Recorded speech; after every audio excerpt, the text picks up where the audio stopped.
चला स्पीडअप करत राहा. 2 ओव्हर्स मध्ये 35 धावांची गरज आहे. परेश ठाकूर खेळतोय 13 बॉल मध्ये 27. दुसऱ्या बाजूला विवेक पाटील 2 बॉल मध्ये 4.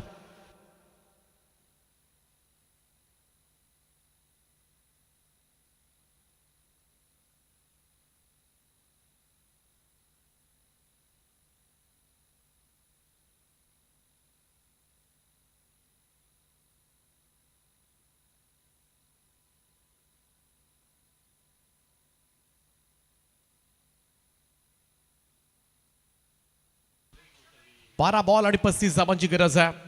विनीत माळी सध्याच्या घडीला त्या नावाची चर्चा. इकडे मात्र टॉपेज घेतले. बॉल हवेत आहे. विकेट किपर जज करतात. Wicket down. ज्या विकेटची नितांत आवश्यकता होती. 27 धावांची इनिंग मात्र संपुष्टात आणले विनीत माळीनं. पहिलाच बॉलवर मिळालेली सफलता नक्कीच भिवंडी टीमसाठी मात्र लाभदायक ठरणार आहे. आता इथून हा सामना जिंकणं नवीन येणारे फलंदाज पाहावं लागेल. क्षमता जरूर आहे परंतु आता मात्र प्रेशर जरूर येईल गावदेवी गावठाणवर. 11 बॉल 35 धावांची गरज.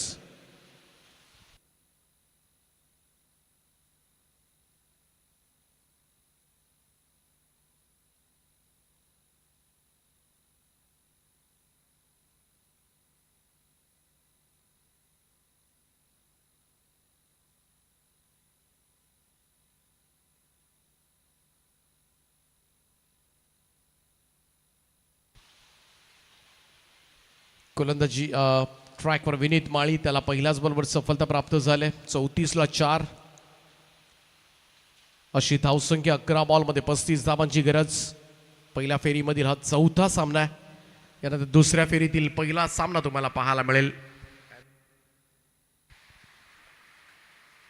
हुक शॉट पाठीमागे गेलाय. तिकडे तडमानला क्षेत्ररक्षक आहेत.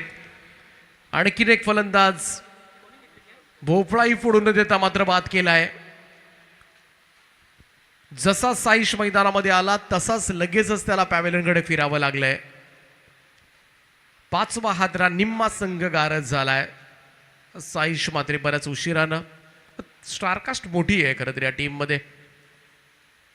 हा पहा वरच्या हिश्श्यामध्ये लागला आणि पाठीमागे कौशलनं मात्र एक चांगला चेन टिपलाय.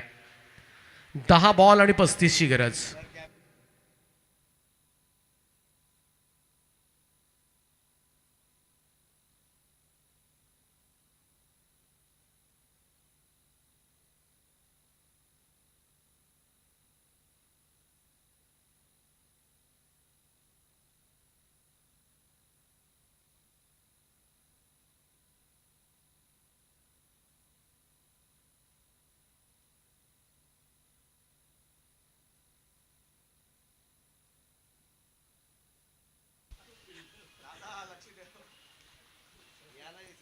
खांद्याचा वापर करतोय विनीत माळी. पहा खांद्याचा अतिरिक्त वापर.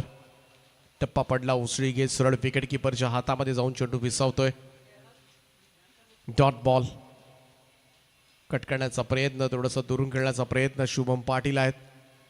आणखीन एक डॉट बॉल. त्यामुळे विनीत माळीचं षटक खेळणं नेहमी चॅलेंजिंग राहतं. रॉयल प्रीमियर लीगमध्ये सुद्धा आज आयकॉन तुम्हाला पाहायला मिळाला. विनीत माळी असेल, दीपू माळी असेल, खेळाडू आपल्याला खेळताना दिसले.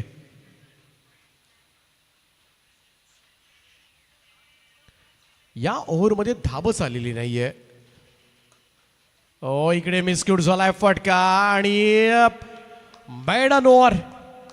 निर्धाव षटक टाकण्याचा महाकारनामा इकडे मात्र केलाय. With over hat trick. 3 फलंदाज सुद्धा बाद केलेत या ओव्हरमध्ये आणि विथ मैडन ओव्हर. यापेक्षा चांगली कामगिरी काय असू शकते. आणि संपूर्णपणे हा सामना आता मात्र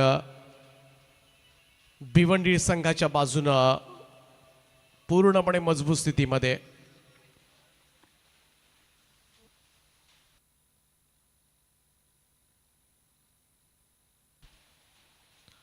बारा बॉल 35ची गरज होती. आता 6 बॉलमध्ये 35 धावांची गरज आहे.